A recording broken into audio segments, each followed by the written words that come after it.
गंमत अशी झाली आहे की वासनेचं अधिष्ठान असलेल्या नात्यांना सुद्धा आज मोठ्या धाडसानं प्रेमाचं नाव दिलं जातं. प्रेम. अहो, प्रेमाच्या शब्दार्थाजवळ सुद्धा पोचलेलो नाहीयेत अजून आपण.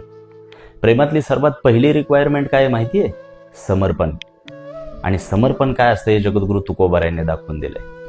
तुकोबारायांनी प्रेम केलं असेल का? केलंय. आणि त्यांची प्रेमिका म्हणजे पंढरीची विठू माऊली. कसं होतं तुकोबारायांचं प्रेम? बोलण्याची नाही, आता देवाविनं काही. बोलायचं झालं तर देवाविषयीच बोलायचं, पाहायचं झालं तर देवालाच पाहायचं. अरे, चालायची इच्छा झाली तरी देवाच्या दर्शनासाठीच चालायचं. आपल्या इंद्रियांना जगद्गुरु तुकोबारायांनी एक प्रकारे आदेशच पारित केला होता. डोळे तुम्ही घ्या रे सुख, पहा विठोबाचे मुख. तुम्ही ऐका रे कान, माझ्या विठोबाचे गुण. मना तेथे धाव घेई राही विठोबाचे पायी. इतर सामान्यांप्रमाणे इंद्रियांच्या पाठीमागं न जाता त्यांनी इंद्रियांनाच फरमान काढलं, आजपासून तुमचा एकच विषय, एकच रंग, पांडुरंग.